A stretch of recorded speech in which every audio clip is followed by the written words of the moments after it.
সুপ্রভাত বন্ধুরা, আমি অঙ্কিতা। আমার নতুন একটি ব্লগে আপনাদের সকলকে স্বাগত জানাই।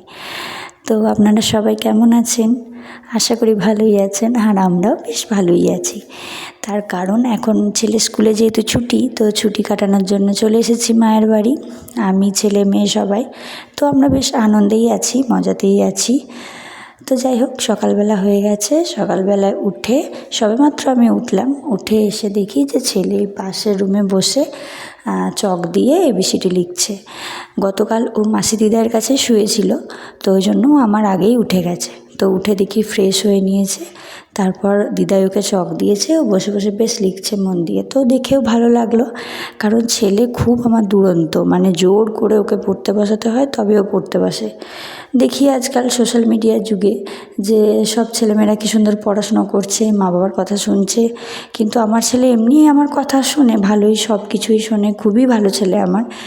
কিন্তু ওই আর কি, লেখাপড়াতে মতিগতি নেই। হয়তো এখন ছোট বলেই, বড় হলে হয়তো ঠিক হয়ে যাবে।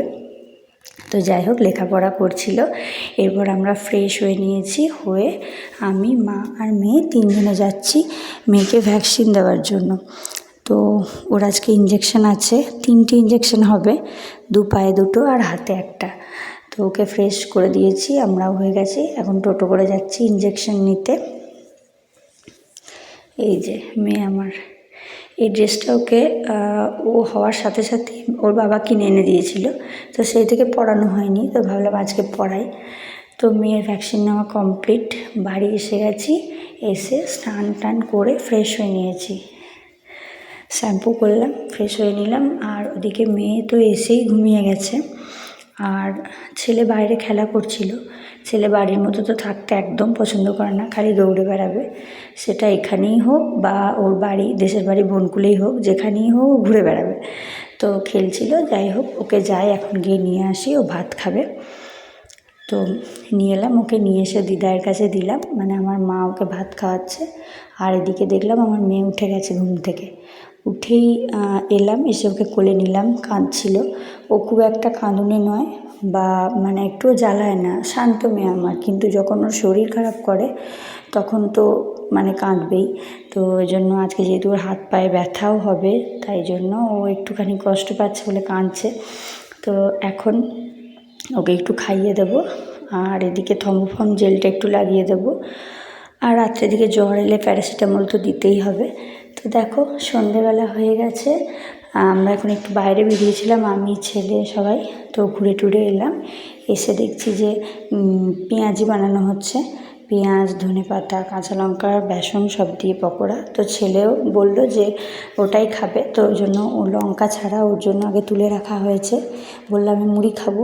আমি জিজ্ঞাসা করলাম যে কী খাবি?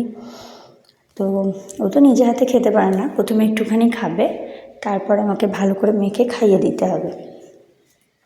তো এই যে নিয়ে এলাম, এখন ওকে আগে খাইয়ে দিই, তারপর আমি খাবো। তো মেয়ে আবার কাঁদছিল, সেজন্য মা এলো। মা নিয়ে মেয়েকে কোলে নিয়ে বসে আছে, আর এদিকে ছেলেকে আমি মুড়ি খাওয়াচ্ছি। আর মুড়ির সাথে শশাও আছে। ছেলে আমার শশা খেতে খুব ভালোবাসে, ভাতের সাথেই হোক কি মুড়ির সাথেই। তো এই যে এখন খেয়ে নিচ্ছে, আর সব সময় দুরন্তগিরি করে, মানে লাফা ঝাপা করেই যায়। আর মেয়ে যদিও এতে বিরক্ত হয় না একটুও, দাদা যতই লাফাক। তো চলো দেখতে থাকো ব্লগগুলো, কেমন লাগলো অবশ্যই কমেন্ট করে জানিও, ভালো লাগলে লাইক করো। আর এই যে দেখো, ছেলেকে এখন খাওয়াচ্ছি, এরপর আমরা সবাই মিলে খাবো। আর এই আর কি, এখন কটা দিন থাকবো এখানে।